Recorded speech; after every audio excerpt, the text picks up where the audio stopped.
अस्सलामुअलैकुम। मैं आप सबका भाई अदनान खमर।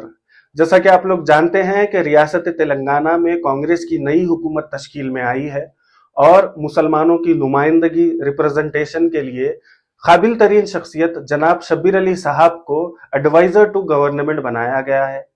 गवर्नर कोटा के तहत जनाब आमिर अली खान साहब को एमएलसी दिया गया है। अब सारे लोगों की नजर कॉरपोरेशंस पर है कि कांग्रेस हुकूमत इन कॉरपोरेशंस में कितने मुसलमानों को चेयरमैनशिप या जिम्मेदारी देगी। इन सारे कॉरपोरेशंस में एक असरअंदाज बहुत ही इंपॉर्टेंट कॉरपोरेशन है माइनॉरिटी फाइनेंस कॉरपोरेशन। मुसलमानों में जो समाजी, माशी और तालीमी पसमानदगी है, इसको दूर करने के लिए, मुसलमानों में फलाह बहबूदी का काम करने के लिए माइनॉरिटी फाइनेंस कॉरपोरेशन का एक अहम रोल होता है। बदकिस्मती से पिछले 9.5 साल से केसीआर हुकूमत ने ना इस कॉरपोरेशन को सही तरीके से बजट रिलीज किया और ना ही सही लोगों को इसकी जिम्मेदारी दी। निकम्मे, बेकार, चापलूस लोगों को इसकी जिम्मेदारी दी गई। इसका नतीजा यह हुआ कि मुसलमानों को नुकसान भुगतना पड़ा। आप लोग सब जानते हैं कि रियासत तेलंगाना में सबसे बुरे हालात अगर किसी के हैं तो यही पसमानदा मुसलमानों के हैं। सुधीर कमेटी की रिपोर्ट भी बताती है कि बीसीई और बीसीबी में जितने भी मुसलमान आते हैं, इनके हालात शेड्यूल कास्ट और शेड्यूल ट्राइब्स से भी बदतर है। लेकिन पिछली हुकूमत ने जरा भी इस पर फोकस नहीं किया। हमारे जो खवातीन हैं, तेलंगाना में जितने कम्युनिटीज पाई जाती हैं, उनमें अगर सबसे बुरा हाल किसी का है तो हमारे पसमानदा खवातीन का है।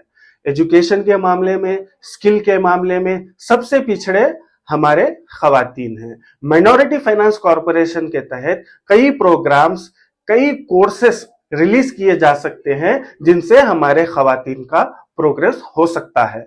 हमारे जो नौजवान हैं, जो बैरून मुमालिक में छोटे छोटे जॉब्स करने जाते हैं, मोबाइल टेक्नीशियन के कोर्स करते हैं, वेब डिजाइनिंग के कोर्स करते हैं, जावा के कोर्स करते हैं, सॉफ्टवेयर डेवलपमेंट के कोर्सेस करते हैं, इसके लिए ये बेचारे कर्ज लेकर भारी रकम अदा करते हुए ये कोर्सेस सीखते हैं।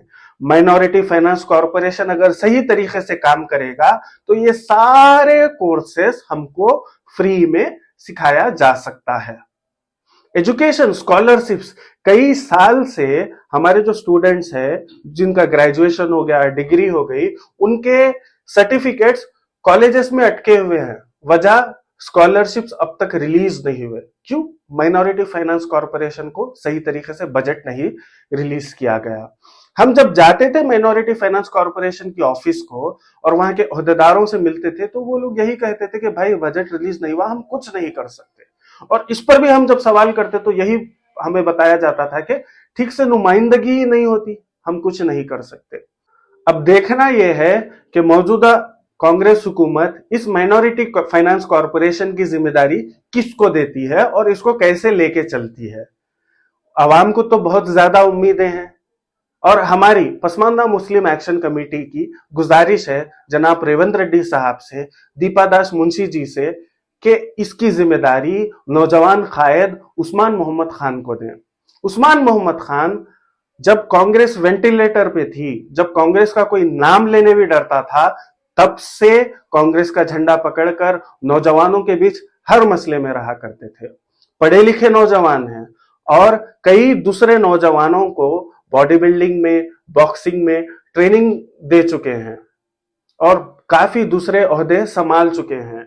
ऐसे पढ़े लिखे काबिल लोगों को जब आप सही चेयरमैनशिप जिम्मेदारी देंगे तो अवाम का भला होगा। तो हमारी गुजारिश है कि उस्मान मोहम्मद खान साहब को इसकी चेयरमैनशिप दी जाए और मुसलमानों में जो पसमानदगी है, माशी, तालीमी और समाजी, उसको दूर करने में कांग्रेस आगे आए। माइनॉरिटी डिक्लेरेशन में जो जो भी वादे किए गए थे उसको जल्द से जल्द पूरा करे। शुक्रिया। यार जिंदा सोबत बाकी।